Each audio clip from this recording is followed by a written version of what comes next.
Hello friend, आप सभी का ब्राइट बुद्धि में आप सभी का स्वागत है। तो चलिए आज हम पढ़ेंगे जनसंख्या। ये लेसन 6 है जो हम एनसीईआरटी क्लास 9th के समकालीन भारत भाग 1 की बुक की एनालिसिस कर रहे हैं, तो जिसमें हम आज इस बुक के लास्ट चैप्टर जनसंख्या के बारे में जानेंगे और समझेंगे। तो चलिए शुरू करते हैं। क्या आप मानव रहित विश्व की कल्पना कर सकते हैं? संसाधनों का जो उपयोग है, संसाधनों का उपयोग एवं सामाजिक सांस्कृतिक वातावरण का निर्माण कौन करता है? समाज एवं अर्थव्यवस्था के विकास में मानव का महत्वपूर्ण योगदान होता है। मानव संसाधनों का निर्माण एवं प्रयोग तो करते ही हैं, वे स्वयं भी विभिन्न गुणों वाले संसाधन होते हैं। कोयला तब तक चट्टान का एक टुकड़ा था जब तक कि मानव ने उसे प्राप्त करने की तकनीकी का आविष्कार करके उसे एक संसाधन नहीं बनाया। प्राकृतिक घटनाएं जैसे कि बाढ़ या सुनामी जब किसी घनी आबादी वाले गांव या शहर को प्रभावित करते हैं तभी वो आपदा बनते हैं।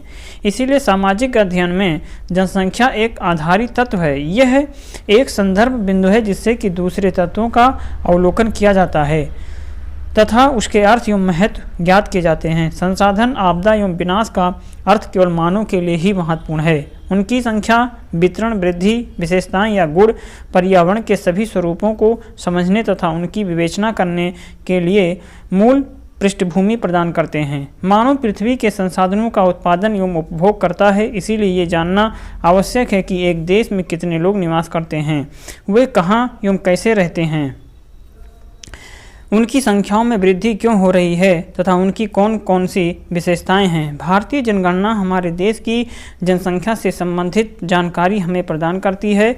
जनसंख्या का आकार एवं वितरण। भारत की जनसंख्या का आकार एवं संख्या के आधार पर वितरण, मतलब कि जनसंख्या का आकार एवं वितरण। तो भारत की जनसंख्या का आकार एवं संख्या के आधार पर इसका वितरण समझते हैं। मार्च 2011 तक भारत की जनसंख्या 12,106 लाख थी, जो कि विश्व की कुल जनसंख्या की 17% से अधिक थी। यह 12.1 करोड़ लोग भारत के 32.8 लाख वर्ग किलोमीटर अर्थात विश्व के स्थलीय भूभाग का 2.4% के विशाल क्षेत्र में आसमान रूप से वितरित हुए हैं। 2011 की जनगणना के अनुसार देश की सबसे अधिक जनसंख्या वाला राज्य उत्तर प्रदेश है, जहां की कुल आबादी 1990 लाख। उत्तर प्रदेश में देश की कुल जनसंख्या का 16% हिस्सा निवास करता है। दूसरी ओर हिमालय क्षेत्र के राज्य सिक्किम की आबादी केवल 6 लाख ही है तथा लक्षद्वीप में केवल 64,429 लोग निवास करते हैं। भारत की लगभग आधी आबादी केवल 5 राज्यों में निवास करती है। ये राज्य हैं उत्तर प्रदेश, महाराष्ट्र, बिहार, पश्चिमी बंगाल, आंध्र प्रदेश आता है। क्षेत्रफल की दृष्टि से राजस्थान सबसे बड़ा राज्य है, जिसकी आबादी भारत की कुल जनसंख्या का केवल 5.5% ही है। 5.5% ही है। जनगणना समझते हैं कि एक निश्चित समय अंतराल में जनसंख्या की आधिकारिक गणना जनगणना कहलाती है। भारत में सबसे पहले 1872 में जनगणना की गई थी। हालांकि 1881 में पहली बार एक संपूर्ण जनगणना की जा सकी। उसी समय से प्रत्येक 10 वर्ष पर जनगणना होती है। भारतीय जनगणना जनसंख्यांकी, सामाजिक तथा आर्थिक आंकड़ों का सबसे बृहद स्रोत है। क्या आपने कभी जनगणना रिपोर्ट देखी है? आप अपने पुस्तकालय में इसे देख सकते हैं। तो भारत की जो जनसंख्या है लगभग 17.5% है पूरे विश्व का, और क्षेत्रफल की बात करें तो 2.4% ही है पूरे विश्व के क्षेत्रफल का। तो आइए जानते हैं आगे का हम इसमें। भारत में जनसंख्या के असमान वितरण का क्या कारण है, जहाँ समझते हैं। घनत्व के आधार पर भारत में जनसंख्या वितरण। घनत्व के आधार पर भारत में जनसंख्या वितरण। जनसंख्या घनत्व आसमान वितरण का बेहतर चित्र प्रस्तुत करता है। प्रति इकाई क्षेत्रफल में रहने वाले लोगों की संख्या को जनसंख्या घनत्व कहते हैं। भारत विश्व के घनी आबादी वाले देशों में से एक है। क्या आप जानते हैं केवल बांग्लादेश तथा जापान का जनसंख्या घनत्व भारत से अधिक है ना? मतलब कि केवल बांग्लादेश तथा जापान का जनसंख्या घनत्व भारत से अधिक है। बांग्लादेश एवं जापान का जनसंख्या घनत्व ज्ञात कीजिए। 2011 में भारत की जनसंख्या घनत्व 382 व्यक्ति प्रति वर्ग किलोमीटर था। मतलब कि 2011 में भारत की जो जनसंख्या घनत्व था ये 382 प्रति वर्ग किलोमीटर था, जहां बिहार की जनसंख्या घनत्व 1102 व्यक्ति प्रति किलोमीटर है। यही अरुणाचल प्रदेश में ये 17 प्रति व्यक्ति किलोमीटर और 6.3 राज्य स्तरीय जनसंख्या, मतलब चित्र में देख सकते हैं, घनत्व के आसमान वितरण को दर्शाया गया है। तो आप इसको स्क्रीनशॉट लेकर के देख सकते हैं कि इनका जो जनसंख्या वितरण है कितना घनत्व है। जनसंख्या भारत की जनगणना 2011 के स्रोत के अनुसार था, जनसंख्या स्रोत है। जैसे इसमें बात किया गया है मध्य प्रदेश का 6, तो आप इसको स्क्रीनशॉट लेकर के अच्छे से पढ़ सकते हैं, बहुत ही अच्छे से समझाया गया है। जैसे उत्तर प्रदेश का 16% है, महाराष्ट्र का 9%, बिहार का 9%, पश्चिमी बंगाल का 8%। यहाँ से देख सकते हैं भारत की जनगणना जनसंख्या घनत्व 2011 के अनुसार यहाँ पे सारा चीज़ बताया गया है। मतलब 250 से कम जो है यहाँ पे चित्रित कर दिया गया है, और जो 1001 से अधिक है बिहार की जो सबसे ज़्यादा जनसंख्या घनत्व है। फिर इसमें समझेंगे क्रियाकलाप है कि 6.63 का अध्ययन कर उसकी तुलना चित्र 2.2 और 4.3 से कर सकते हैं। चलिए 250 प्रति व्यक्ति वर्ग किलोमीटर से कम जनसंख्या घनत्व वाले राज्यों के नाम बताइए। पर्वतीय क्षेत्र तथा प्रतिकूल जलवायवीय अवस्थाएं इन क्षेत्रों की विरल जनसंख्या के लिए उत्तरदायी है। किस राज्य का जनसंख्या घनत्व 250 प्रति व्यक्ति वर्ग किलोमीटर से भी कम है और क्यों? असम एवं अधिकतर प्रायद्वीपीय राज्यों का जनसंख्या घनत्व मध्यम है। पहाड़ी कटे छठे एवं पथरीले भूभाग, मध्यम से कम वर्षा, छिछली एवं कम उपजाऊ मिट्टी इन राज्यों के जनसंख्या घनत्व को प्रभावित करती है। उत्तरी मैदानी भाग एवं दक्षिण में केरल का जनसंख्या घनत्व बहुत अधिक है, क्योंकि यहाँ समतल मैदान एवं उपजाऊ मिट्टी पाई जाती है तथा पर्याप्त मात्रा में वर्षा होती है। उत्तरी मैदान के अधिक जनसंख्या घनत्व वाले 3 राज्यों के नाम बताइए। जनसंख्या वृद्धि एवं जनसंख्या परिवर्तन की प्रक्रिया। जनसंख्या एक परिवर्तनशील प्रक्रिया है। आबादी की संख्या वितरण संगठन में लगातार परिवर्तन होता है। ये परिवर्तन 3 प्रक्रियाओं से जन्म, मृत्यु एवं प्रवास के आपसी संयोजन के प्रभाव के कारण होता है। जनसंख्या वृद्धि। तो जनसंख्या वृद्धि का अर्थ होता है कि किसी विशेष समय अंतराल में, जैसे कि 10 वर्षों के भीतर किसी देश राज्य के निवासियों की संख्या में परिवर्तन होना जनसंख्या वृद्धि कहलाता है। इस प्रकार के परिवर्तन को 2 प्रकार से व्यक्त किया जा सकता है। पहला है सापेक्ष वृद्धि, दूसरा है प्रति वर्ष होने वाले प्रतिशत परिवर्तन के द्वारा। प्रत्येक वर्ष या एक दशक में बड़ी जनसंख्या कुल संख्या में वृद्धि का परिमाण है। पहले की जनसंख्या जैसे कि 2001 की जनसंख्या को बाद की जनसंख्या से घटा करके इसे प्राप्त किया जा सकता है। इसे हम निरपेक्ष वृद्धि कहा जाता है। जनसंख्या की वृद्धि का दर दूसरा महत्वपूर्ण पहलू है। इनका अध्ययन प्रति वर्ष प्रतिशत में किया जाता है। जैसे प्रति वर्ष 2% वृद्धि की दर का अर्थ है कि दिए हुए किसी वर्ष की मूल जनसंख्या में प्रत्येक 100 व्यक्तियों पर 2 व्यक्तियों की वृद्धि, इसे वार्षिक वृद्धि दर कहा जाता। भारत की आबादी 1951 और 3610 लाख से बढ़कर के 2011 में 12,100 लाख हो गई। भारत की जनसंख्या वृद्धि का परिमाण आप यहाँ पर देख सकते हैं कि कब कितने वर्ष कितना था। साल 1951 में ये 361 थी, लेकिन एक दशक सापेक्ष में वृद्धि ये 42.43 हो गई है ना। सो ये देख सकते हैं इस चार्ट को। फिर इसमें दर्शाते हुए बताया गया कि 1951 से 81 तक जनसंख्या की वार्षिक वृद्धि दर नियमित रूप से बढ़ रही थी, और ये जनसंख्या में तीव्र वृद्धि की व्याख्या करता है। 1951 से 51 में 3,610 लाख से और 1951 में 6,830 लाख हो गई।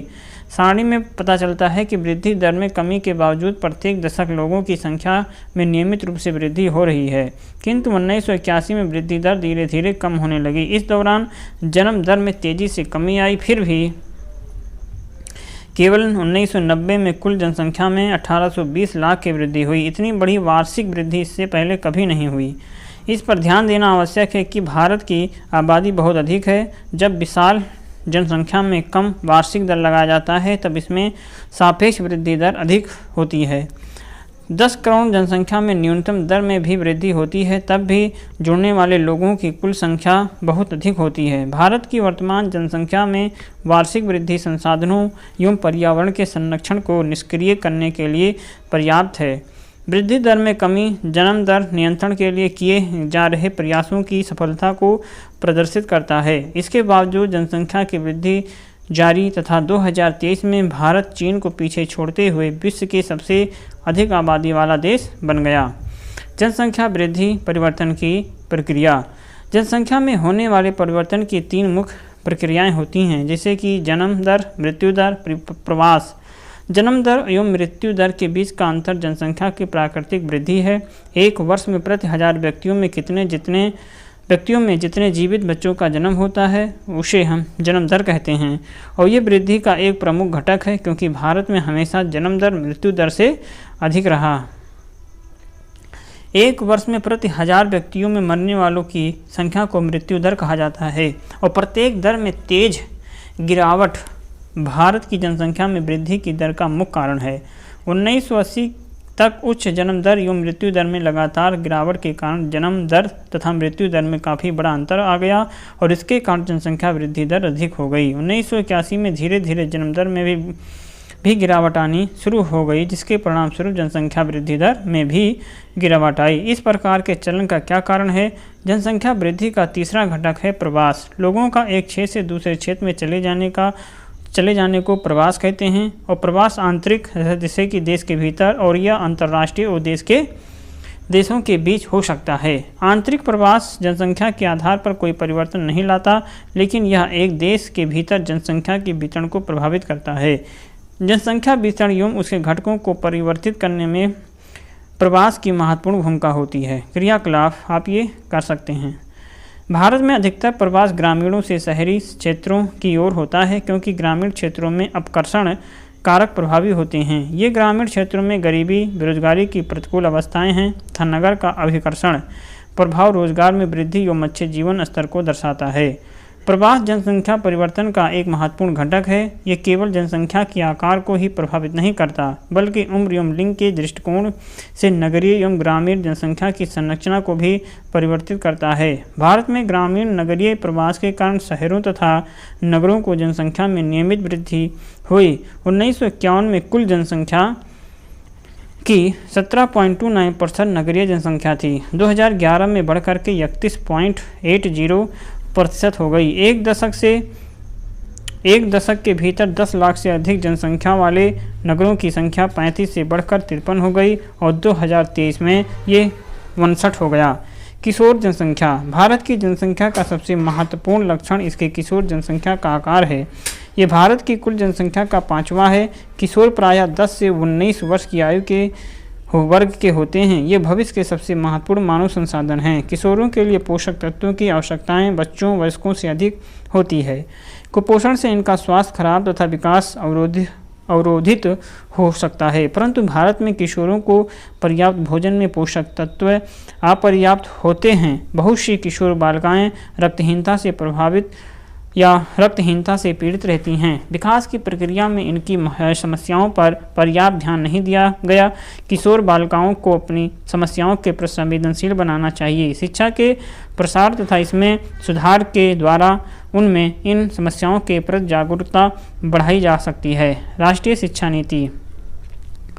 परिवारों के आकार को सीमित रख करके एक व्यक्ति के स्वास्थ्य एवं कल्याण को सुधारा जा सकता है।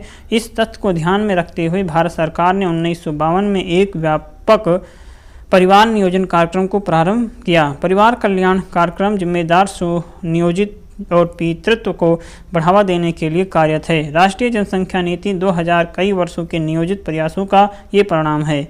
राष्ट्रीय जनसंख्या नीति 2014 वर्ष से कम आयु के बच्चों को निःशुल्क शिक्षा प्रदान करने, शिशु मृत्यु दर को प्रति 1000 में 30 से कम करने, व्यापक स्तर पर टीकारोधी बीमारियों से बचने को छुटकारा दिलाने और लड़कियों की शादी की उम्र को बढ़ाने के लिए प्रोत्साहित करने, परिवार नियोजन को एक जन केंद्रित कार्यक्रम बनाने के लिए नीतिगत ढांचा प्रदान करता है। इसी के साथ अभ्यास खत्म होता है। तो इसमें कुछ प्रश्न हैं जिनके उत्तर आपको कमेंट बॉक्स में देने हैं या अपनी नोटबुक में इन प्रश्नों के उत्तर को ढूंढना है आपको पढ़ करके, तभी समझ में आएगा कि हाँ आपने हमारी बातों को ध्यान से सुने हैं। मात्र 4 से 5 क्वेश्चन हैं जो आप इसको अगर नहीं समझे हैं तो ज़रूर आप इस वीडियो को जा कर के दोबारा देख सकते हैं। इसलिए अब इन प्रश्नों के उत्तर आपको अपने नोटबुक में मिलते हैं, हो सकता है यहीं से पूछा भी जा सकता है। जैसे कि इसमें प्रश्न है कि निम्नलिखित में से किस क्षेत्र में प्रवास आबादी की संख्या, वितरण एवं संरचना में परिवर्तन लाता है। तो किस में लाता है? तो आप आगमन वाले क्षेत्र में, प्रस्थान करने वाले क्षेत्र में या प्रस्थान एवं आगमन दोनों क्षेत्रों में। तो किस क्षेत्र में प्रवास आबादी की संख्या, वितरण एवं संरचना में परिवर्तन लाता है? तो ये प्रस्थान एवं आगमन दोनों क्षेत्रों में लाता है। जनसंख्या में बच्चों का एक बहुत बड़ा अनुपात निम्नलिखित में से किसका परिणाम हो सकता है? तो उच्च मृत्यु दर, उच्च जीवन दर, उच्च जन्म दर या अधिक विवाहित जोड़े। तो इन सब प्रश्नों को समझिए और उत्तर दीजिए। और वीडियो कैसा लगा कमेंट बॉक्स में आप बता सकते हैं। अच्छा लगा हो तो अपने हित में दोस्तों के साथ ज़रूर शेयर करिए और जो पहली बार देख रहे हों चैनल को सब्सक्राइब करके बेल घंटी जरूर बजाएं। तो चलिए हम मिलेंगे। और वैसे ये देखा जाए ये बुक के साथ ये अध्याय ही नहीं, ये पूरी बुक आज ही समाप्त होती है।